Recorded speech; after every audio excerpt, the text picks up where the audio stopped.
No intro, straight onto the video. I thought I'd start this off by doing a few general tips here. I don't talk a lot about your healing in this video, mainly because it's irrelevant when playing against other heroes, but also because it's not your main or even secondary source of value. I know a lot of average players will be watching this, so please, the biggest takeaway with Illari is to control medium sidelined angles, usually away from your team. If you're stacking main with your other supports, then something is wrong 9 times out of 10. Also, please place your pylons behind cover and make sure to fluidly reposition them as you move and rotate across the map. Against D.Va, the obvious tip is to make sure that she doesn't eat your captive son and to outburst her if she dives onto you. Aside from that, poke her at distance to force her out, to make a play, and to boost her onto you. Against Doomfist, you actually have a pretty good matchup.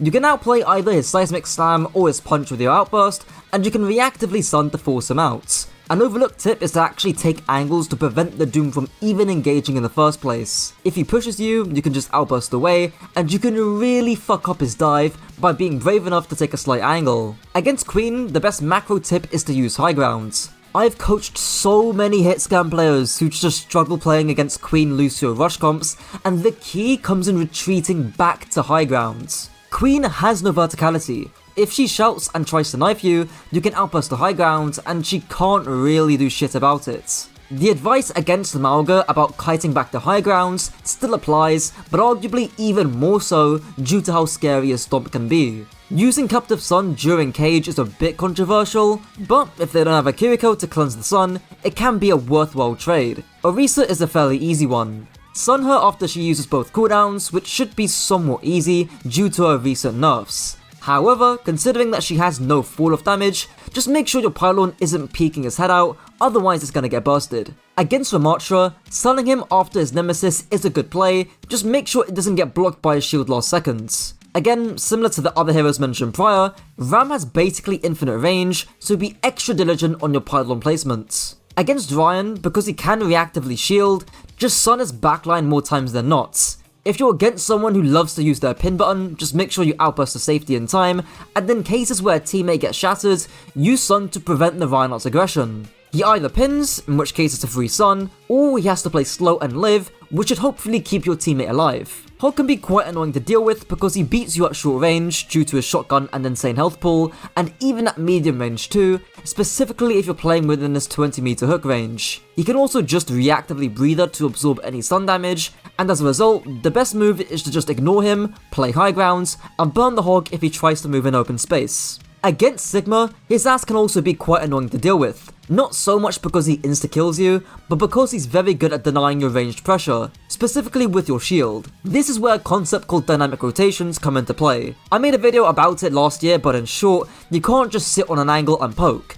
You need to dynamically move to different angles and positions as the fight progresses to scale your aggression against the Sigma. Don't let him eat your sun or block it with his shield too, just sun elsewhere instead. Against Winston, the micro tip is to split the pylon from yourself so his Tesla cannon doesn't hit both you and your pylon. The macro tip is to stun the Winston after he jumps out. Winston will be low HP, will have no jump, and won't have bubble to block your sun, so keep him on the back foot. Against Bull, obviously stun him if he mines. You won't clear the mines, but you'll halt a lot of the momentum Bull has, and you can fly over the mines to keep him on the back foot. Apart from Zyra's bubbles cleansing your sun, she can't really do much to you. Especially if you're on high ground, you can pretty reliably outduel her with your pylon, and you can outrange her on more open maps, forcing her to bubble early. Before I continue, just want to quickly plug my coaching. If you want to get it, check the top link in the description. Ashe is where we get interesting. This duel really comes down to Dynamite and Pylon. Dynamite, even at its furthest distance from the explosion, can fully break your Pylon. Even worse, if the Dynamite hits you and your Pylon, not only are you taking damage, but the DPS passive works on the side of Ashe. But there's a few things you can do. If the Ashe throws the Dynamite at you, throw your Pylon just before it's about to detonate, such that your Pylon doesn't get hit by the Dynamite. As a result, only you'll get hit by it, and as long as you've got a good pylon placement, the duel becomes much more winnable. Her fat head hitbox also works on your side. Bastion is a non-issue. Big hitbox both head and body, Outburst is an easy answer to his ultimate, and he's a very easy stun target that can't do much about being sunned. Just make sure he can't see your pylon, otherwise his pinpoint accurate gun can break it from distance. Cassidy is also another interesting duel. In short, If the duel is short-lived, Cassidy will usually win. He'll normally just hinder and headshot you, rolling to finish you off. However, if the duel is longer, you'll usually win, mainly due to your pylon. Just make sure to outburst early, create distance, and to replace your pylon afterwards. Against Echo, her stickies will dictate the duel more times than not. Hide your pylon so she can't sticky it, and outburst away from her to create distance, which makes the stickies harder for her to land. The distance also makes it harder for the beam to land too. Against Genji, the duel is similar to Cassidy, but even more so. So, 3 things. Firstly, forces deflect from range. It makes the duel much more risky for the Genji. Secondly, outburst the high ground if possible. He'll be forced to wall climb, which should be a free headshot. Thirdly, outburst to create distance. If he blades you, you can outburst in the air, then stun afterwards, so you're still in the air, and then obviously you'll fire the shots. Against Hanzo, not much to say here. He has no AoE damage, reduced move speed while holding his bow out, and he has to rely on a storm arrow to do anything to you. Shouldn't be an issue. Junkrat is also not an issue. If he tries to do the corny nade mine combo, one click of a button can disrupt that entirely. The duel should be straightforward from there on, just avoiding close spaces as a whole. In most games, you're never gonna interact with Mei directly. She'll be busy trying to get walls on the other tank, and if anything, Mei is more worried about getting her own cryo forced out from you, in which case, it's a free stun. With Pharah, the duel comes down to range. The rework makes it easier for her to get on top of you, in which case, even with a good pylon, you're kinda cooked. However, if you're able to get damage on her pre-fight and outburst away from her cooldowns in time, she'll have a hard time dealing with you. Reaper can be a bit scary to deal with. His Wraith can clear your sun and he can keep chasing you, and while your outburst can create distance, if the Reaper plays cover smartly, he can just hold space that you want to take. In other words, clearing out a Reaper will usually take more than one person. As a result, just play spaces where Reaper isn't playing, and if he drops some high ground, you can take it back. I actually want to talk about playing with Sojourn more than against. Back in last year's World Cup, Saudi Arabia were famous for having their Sojourn Illari take the same angle. Both heroes have movement escapes, and they both have great ranged pressure. This might be difficult to recreate in ranked, but if you see your Sojourn slide to an angle, consider going with her too. Against Soldier, he's actually an underrated pick against you. He has more burst damage with his Helix, he has the DPS passive, he has a higher DPS, and he has his own healing source. As a result, your best bet is to either stun him, which he can't do much about, or to outburst, headshot, then melee to do a quick burst. You can also place low, force his heal pad out, then leverage the healing from your pylon to win the duel over time. Good Sombras are never gonna duel you. Most of the time, you're gonna take a soft off angle to where your team can still see you, and try and poke down their team to prevent their dive. Similar to Ashe, if you're quick enough, you can throw your pylon when the Sombra is about to EMP, so it doesn't get disabled. Against Symmetra, as long as you survive a TP cycle, it's a fairly straightforward matchup. Not much more to say here.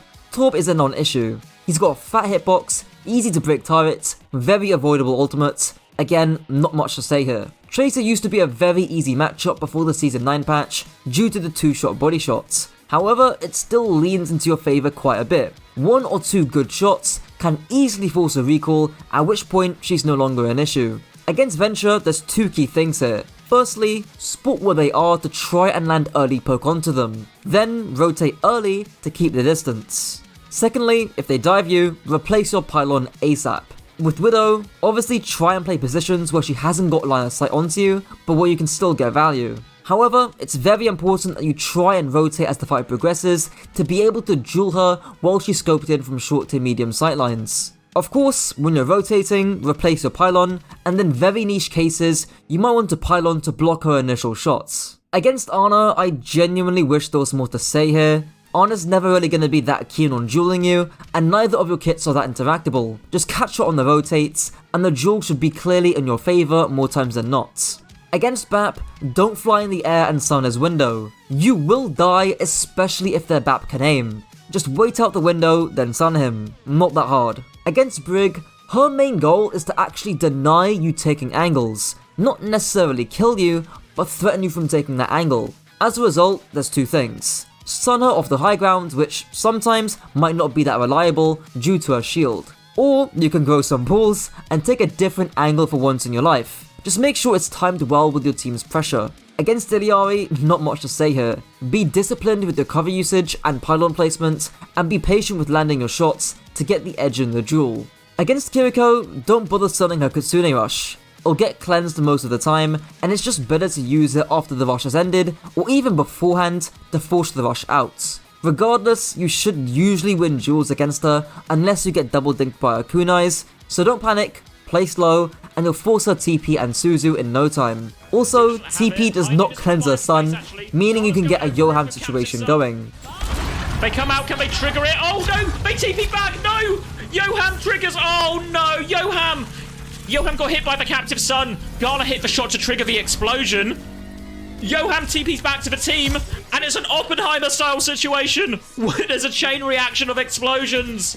I don't think Lifeweavers like playing against you. A Lifeweaver Sojourn on an angle should usually lose to an Illari Sojourn on the same angle. The goal of most Lucios in either ranked or team play will be to close the distance and run you over. Leverage open space and high grounds to make that goal harder to reach. My team, Quick Academy, run Illari specifically on the Pool Sanctum, where even if our Ram Bap gets run over, the pressure from our Illari Sojourn is so immense that someone will almost always get picked off by proxy. Mercies love pocketing their ranged hit scans. A Captive Sun on both targets and some decent mechanics can gift you 2 free kills and basically a free fight win. Just make sure to use cover and play inside your pylon where possible. Moira's Fade obviously cleanses your Sun, but that can also work against her since she can be a free kill afterwards. The max DPS she can do to you is 100 without Coalescence, so outdrilling her with our pylon shouldn't be an issue unless you really can't aim. Zen is one of those heroes where you need to flank and rotate, otherwise he's gonna outvalue you from distance. So get off main and take the flank. Anyways, that's it for the video. Check out the Venture version if you haven't already, and let me know your thoughts down below. Mauga's gonna be up next, and then Sojourn, so until next time.